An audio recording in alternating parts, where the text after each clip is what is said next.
Hello everybody, Lord Upsilon here, Upsilon, whatever you want to call me. I prefer Lord Upsilon because that's kind of hot. I'm just kidding, I'm kidding. Anyway, this is going to be another reading of a visual novel. That's pretty much my whole channel now. Saya no Yuta, it is amazing. I'll give you that. It's an amazing love story. And if you hate gory or anything really disgusting, just do not watch this because it's really intense. I don't know how I'm gonna censor some of this crap, considering that, you know, well, you'll see. So let's start. The story of the work of fiction, medical procedure, and conditions described here are imaginary and do not reflect actual science. Thank God, because you'll see why.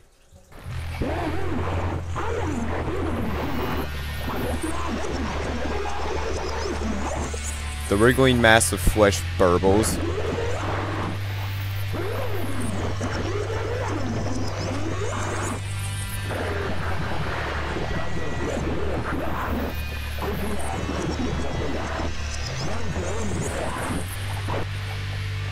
Three such creatures sit around the table in front of me, slurping filthy sludge from their cups as they trade whines, growls, and sounds I cannot describe.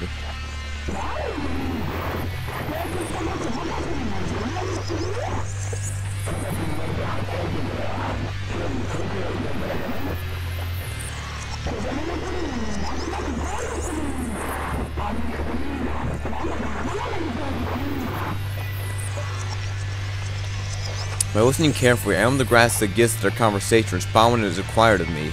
This is necessary to avoid arousing their suspicion. However, these creatures may look. They are my friends, apparently. Yeah, our main character, Fuminori Sakisaka, I think that's his last name. You'll find out in a few minutes why he's crazy. Okay, good for you. I don't care. But yeah, he's a little crazy, and it's explained why. I wish that I could still deny it, but I gave up that a long time ago. Night after night, I went to sleep praying for an end to this nightmare, only to wake each morning to the same twisted hellscape as the day before. I know I have to blend in, that I have to act like one of them. Just has been my life these past 4 years, and so will remain until the day I die.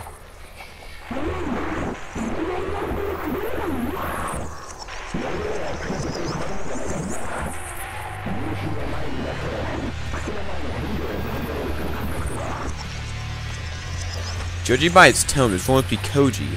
Anyone next to me, squealing more than the others, is probably Omi, which means the one next to me is Yo. I can already see any traits for one attractive features.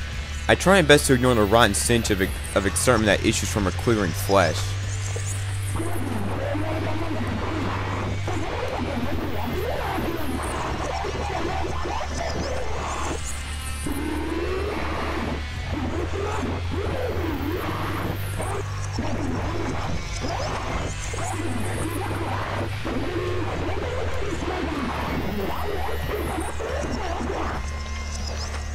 Everything has changed.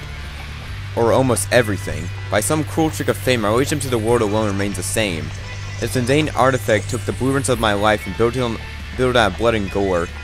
These monsters and I were part of the same college club. We studied together, ate together. We even went skiing together every winter break. Now these are but painful memories of days that will never return. If only no one recognized me, I might have been able to disconnect myself from the world. It would have been comforting, in comparison. We'd have been abducted by aliens, or that I had stumbled through a gateway to hell. But no, this is beyond any doubt the city where I was born and raised. The society that I was part of for 20 years. Say that I, and I alone, could no longer see it that way. The world that is now is gone. I have no place to call home.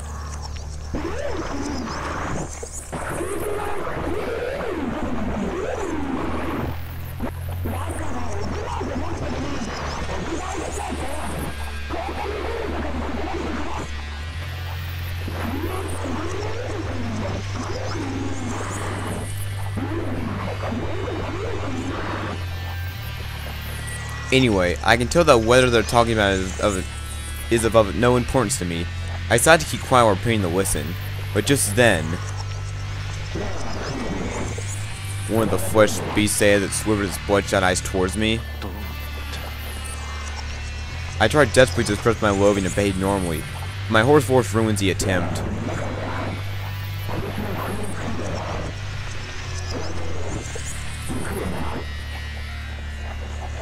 A slimy hole near the top of the creature withers nostrily as it vomits some substance of words.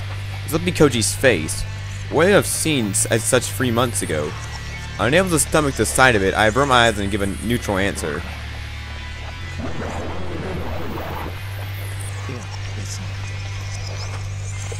These are my closest companions. What if I even wish to be more? How many nights have I spent crying in loneliness, lamenting the friends who no longer exist? In the 3 months my tears ran dry, now there's only loathing left in me. Surrounded by hideous creatures that I can only assume are Koji, Omi, and Yo, I spend every day trying to act as I always have. If I fail at this, I'll surely be sent to the hospital. Only this time, I'll be locked away forever. No matter what, I won't let that happen.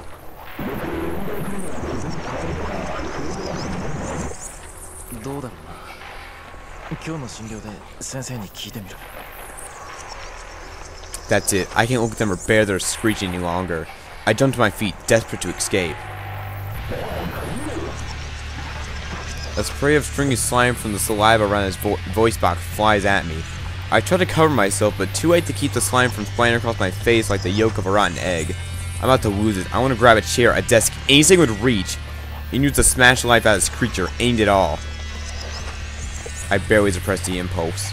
I'm the one that something is wrong. Whoever they look to me, this is their world. I'm the outsider here. Trying to put on a smile, I reach for my wallet, pull out the first bill I find, and put it on the table without even looking at it. I don't care about the change. I need to get out of here. Now. I mutter hastily and flee the cafeteria. I'm not crazy. Okay, now we have humans.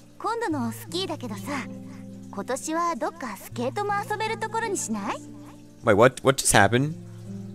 I think we just switched third perspective. This game does this a lot. This is what is really good. We see Fuminori, he's the victim of this game.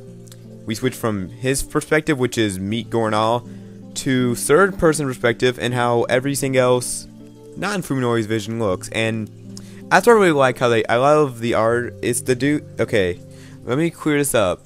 The dude who made Sayana Yuta is the same dude who made Madoka Magica. Yeah, not really that shocking, but still, it's really cool. It says Takahata Omi. Stuba Yo frowns the suggestion.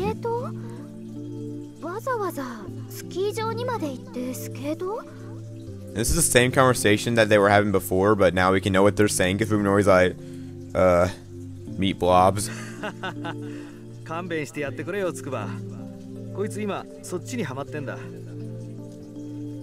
Tono Koji supports Omi with a laugh. Her impromptu suggestions are nothing new, and it's Koji's role as her boyfriend to provide backup. They're a good match for each other, Yo saying. Sometimes it makes her jealous.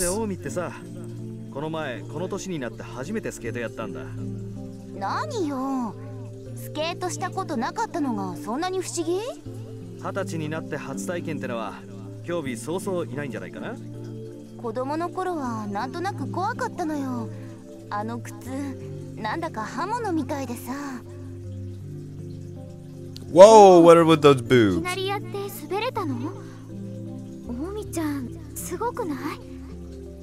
Okay, am I the only one who think those boobs look really, really weird? I mean, I shouldn't be judgy. I don't have boobs myself.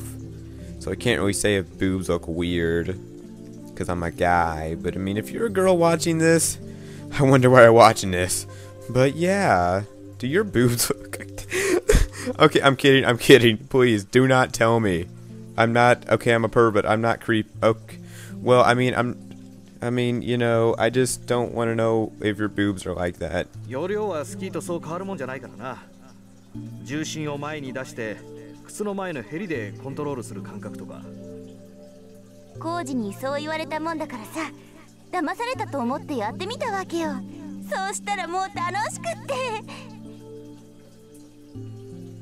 So it was a date. Yo feels a stab of envy.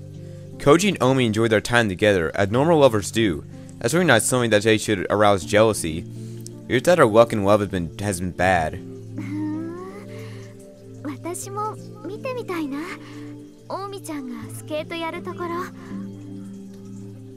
Yo keeps her voice upbeat, trying to cover up her internal conflict. She knows that it's wrong to envy her friends. She too would be spending time with the man she admires, if not the terrible tragedy that befell him. His is true misfortune. Her bad luck doesn't begin to compare.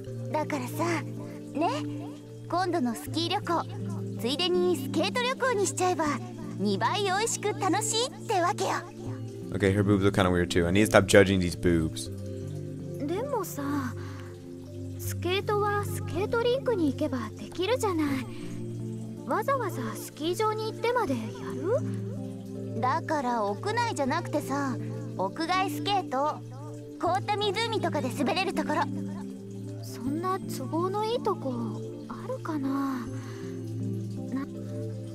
While speaking, Yo sneaks a sideways glance at the young man sitting next to her.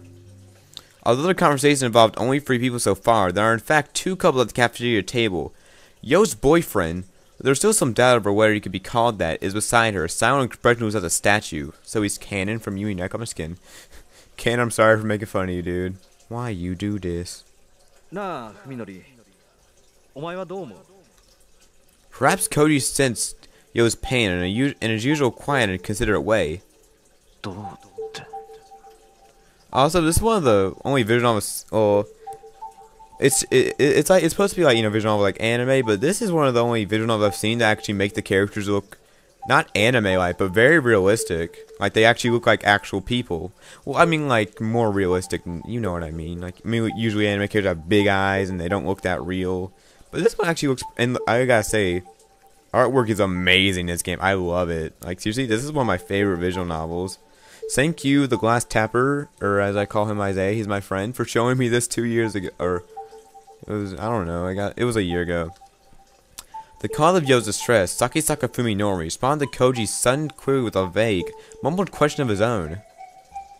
Yeah, だからさ、今年の冬のスキーだよ。お前も行くよな。Koji speaks gingerly. Hey, although probably in a tumor. A few months ago, he would not hesitate to rebuke Fuminori for his attitude. Their long acquaintance forged a strong and honest friendship. But now, Fuminori responds bluntly, downcast eyes and sullen demeanor, making clear that he has no desire to break his silence.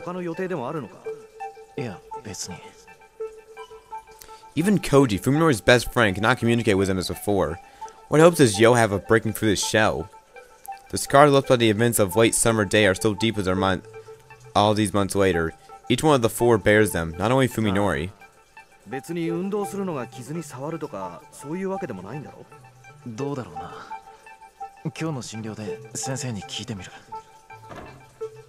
let answers drain the last of his patience. Fuminori bolts out of his chair. Even Koji can't keep his voice from rising that he tries to stop Fuminori from leaving. Fuminori reacts swiftly, throwing his hand over his face to shield himself from something terrifying. Maybe some spit flew in Art of Tuning from Koji's mouth, but that sort of thing happens during everyday conversation. Fuminori's reaction is beyond the pale. Fuminori snaps, making no attempt to bleed the discomfort of his friends. Even though he tosses money on the table to pay for his coffee, it looks like he's touching something filthy. Fuminori stalks out of the cafeteria, almost as if he's running away. Cloaked in heavy silence, the remaining 3 lower the gates of the table where the abandoned 10,000 yen 10,000? How much is that in American? Probably like $10. A little less. Fuminori's coffee is untouched. Only says with a sigh, but Koji shakes his head reproachfully. もう少し時間が必要なんだと思う。だってもう3ヶ月よ。なんなのよあれ。付き合ってるこっちが変になりそうよ。俺だってわからない。わかるはずもないと思う。お前だって想像つくか。あんなひどい形で家族全員を奪われて平気でいられるわけないよ。It could have happened to anyone. A tractor trailed flip over the highway, crushing the Sakisaka family into twisted scrap. They said it had been difficult to tell the bodies of Fuminori's parents apart. For a while, there was no hope for Fuminori either, even though he short from a miracle they were able to leave the hospital and return to his normal life. 見舞いに行った時なんてもっとひどかったじゃないか。誰が誰かも分からずに怯えて暴れてベッドに縛り付けられて今はよくあそこまで立ち直ってくれたと思う。それにしたって変よ、咲坂君。私たちのこと見る目つき、あれ何なの？まるでこっちが人間じゃないみたい。よせ、近江。Koji says forcefully, probably less out of envy for his friend than out of consideration for Yo. While Koji's kindness makes her happy, you'll almost notice she mustn't take advantage of it. Fuminori is a victim, just as Koji said. He's the one who most deserves sympathy. Koji's feelings for Fuminori are her problem, and no one else's. She doesn't blame Fuminori for giving her answer after she worked up the courage to ask him out. In fact, changing even more fondly of him for a serious consideration for her feelings than it would have been if treated her consideration for feeling than she would have had the relationship casually. Apparently, the fact that Fuminori did not reject her feelings would make them a couple in Koji and Nomi's eyes. They had plenty of fun at Yo and Fuminori's expense sense. The truth of it, though, is that he still hadn't given her an answer. After giving her feelings to him, Yo didn't see Fuminori again until a week later, and then she could only stare at his broken body through the window at the ICU. And when he finally released after 50 days that seemed like an eternity, he was somehow different. She started to doubt that he remembered that he confessed to him before the accident. Now winter is coming, her feelings hang forgotten in the cold, lonely air.